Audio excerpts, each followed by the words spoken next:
everybody, welcome back to my channel and today we are starting a new topic that is planning, right? So planning जो है वो GS paper 3 का topic number first है जो syllabus का उससे deal करता है।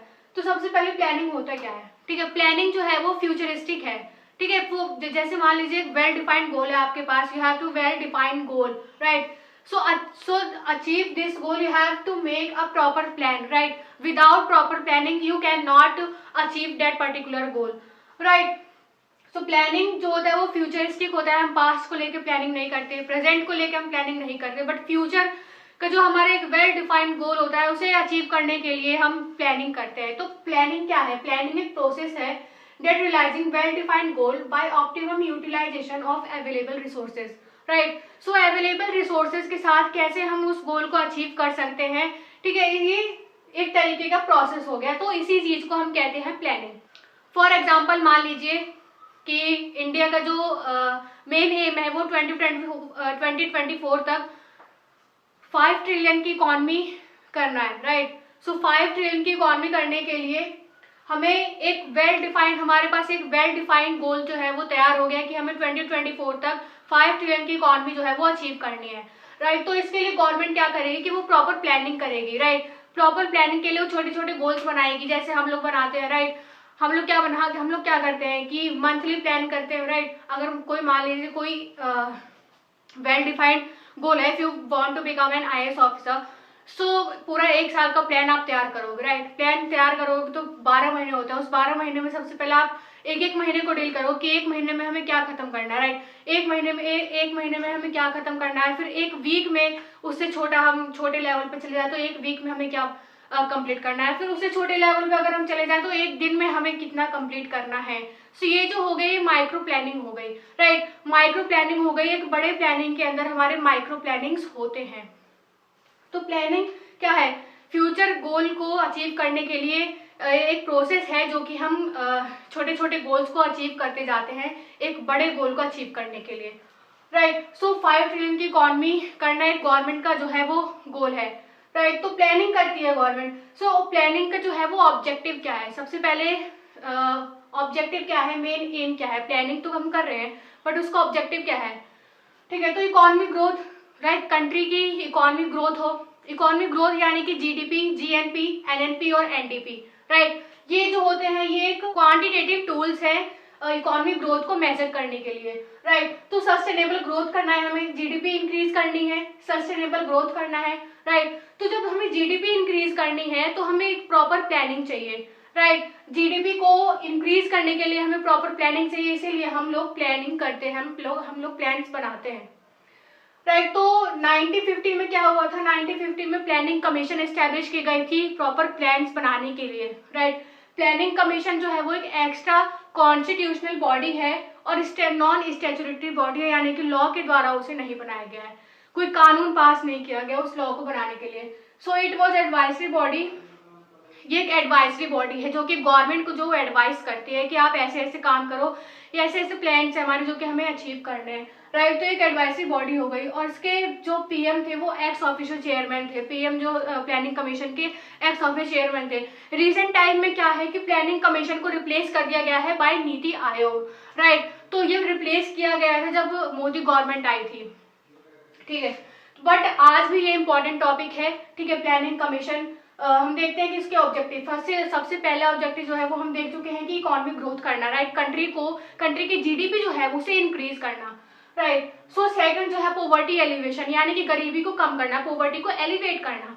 सब हम अगर देखें तो सबसे पोवर्टी स्टेट जो है, सबसे गरीब जो राज्य है उसे वो आता है सबसे पहले बिहार, राइट। बिहार, उत्तर प्रदेश और झारखंड, ये 3 जो है मोस्ट पोवर्टी वाले स्टेट माने जाते हैं। तो अगर हम देखें पोवर्टी का रेट, तो पोवर्टी रेट जो है वो 6% ऑफ पॉपुलेशन है इंडिया का, राइट। तो इंडिया की जितने भी पॉपुलेशन है उसका 6% जो है उतने लोग पोवर्टी की कैटेगरी में आते हैं।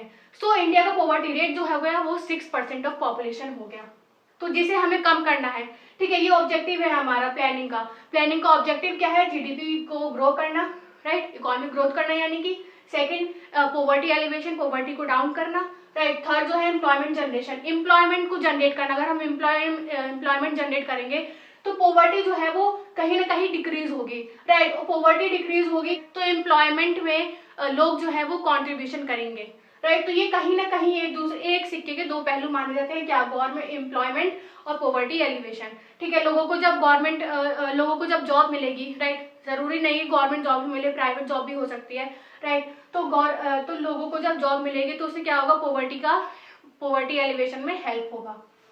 सो फोर्थ जो है वो है कंट्रोलिंग इकोनॉमिक इनइक्वालिटी। अब सोसाइटी में जो है वो रिचर सेक्शन भी है, पुअर सेक्शन भी है, तो उनके इनकम लेवल जो है उनकी इक्वालिटी करना, राइट, उसको इन इक्वालिटी को कम करना है। जैसे मान लीजिए रिचर है, ये पुअर है, राइट, तो इनकम गैप काफी ज्यादा बैठ जाता है। तो इस चीज को जो है इकोनॉमिक इनइक्वालिटी को कंट्रोल करना जो है वो मेजर ऑब्जेक्टिव है किसका, प्लानिंग का।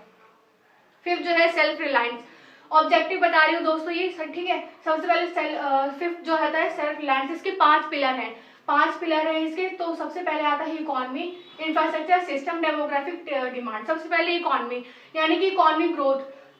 देखिए सेल्फ रिलायंस, इकोनॉमी के मामले में सेल्फ ग्रोथ करना, जैसे कि हमारे डोमेस्टिक मार्केट हो गया, राइट, डोमेस्टिक मार्केट को हमें बचाना है, यानी कि हमें खुद डोमेस्टिक मार्केट को जो है उसे प्रमोट करना है।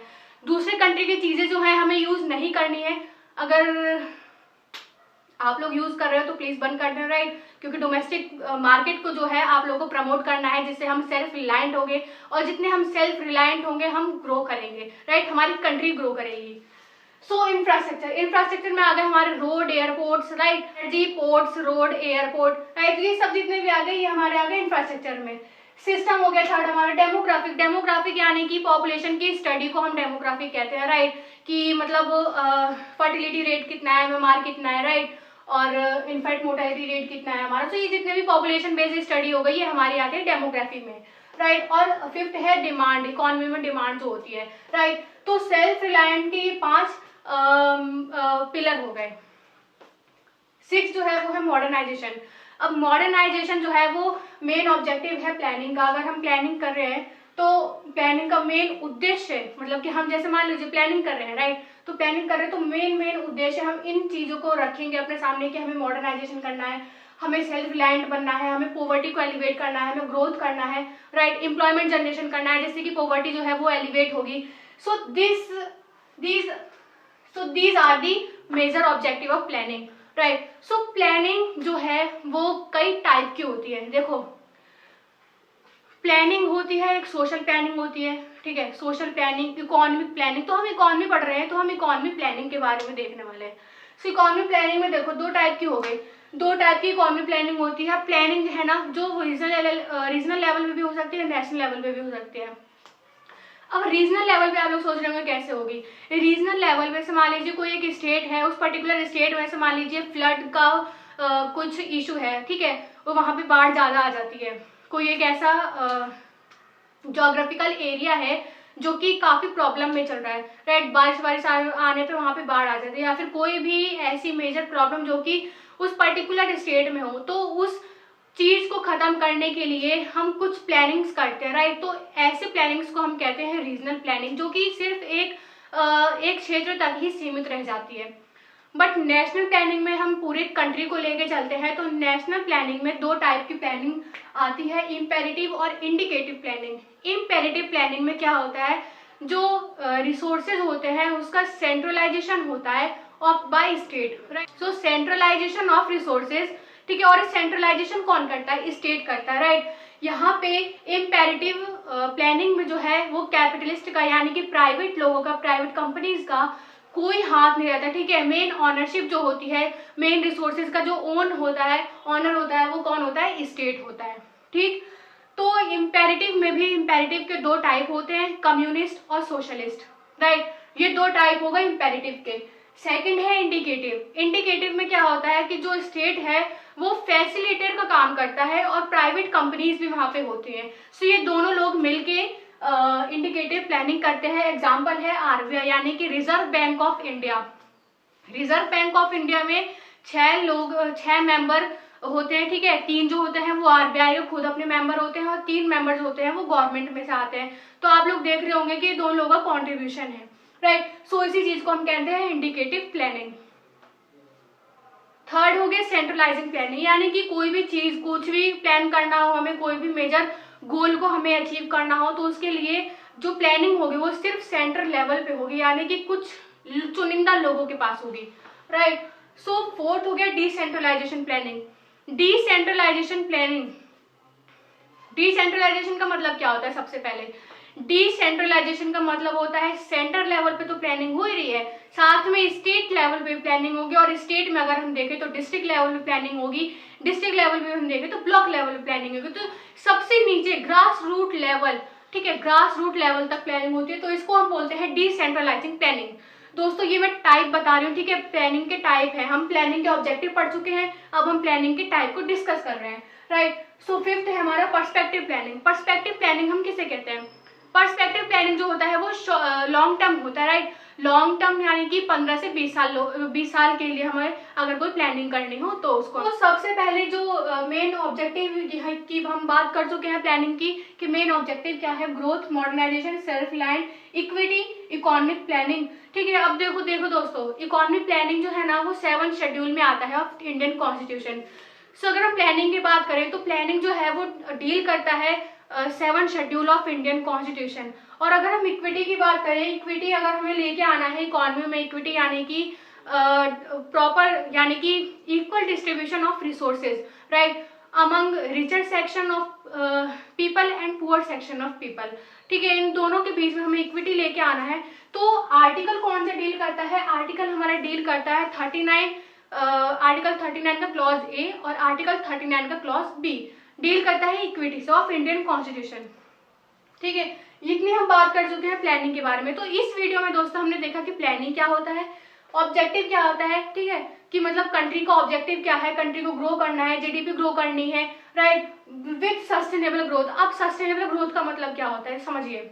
सस्टेनेबल ग्रोथ जो है वो, जैसे मान लीजिए हमारी सोसाइटी में, हमारी कंट्री में कुछ लिमिटेड रिसोर्सेज हैं, यानी कि कुछ सीमित संसाधन है, जिसका यूज जो है अगर हम ज्यादा यूज करने लगे तो उससे क्या होगा कि रिसोर्सेज जो है वो जल्दी खत्म हो जाएगा, फिर फ्यूचर जनरेशन के लिए वो रिसोर्सेज नहीं रहेंगे। तो क्या करना है, उस रिसोर्सेज को हमें सस्टेनेबल यूज करना है, यानी कि काफी कंट्रोल करके उस रिसोर्सेज को हमें यूज करना होगा ताकि फ्यूचर जनरेशन भी उस रिसोर्सेज का फायदा उठा सके, राइट। तो ये हो गया हमारा सस्टेनेबल ग्रोथ। ग्रोथ तो हमें करनी है बट सस्टेनेबल ग्रोथ करनी है, right. So this was the major objective of planning, ठीक है। सो प्लानिंग कमीशन की बात, प्लानिंग कमीशन देखो, प्लानिंग को करने के लिए भी बॉडी चाहिए, राइट। सो बॉडी कौन सी होती है? बॉडी है प्लानिंग कमीशन। सो जैसे कि मैं बता चुकी हूँ एक्स्ट्रा कॉन्स्टिट्यूशन बॉडी है।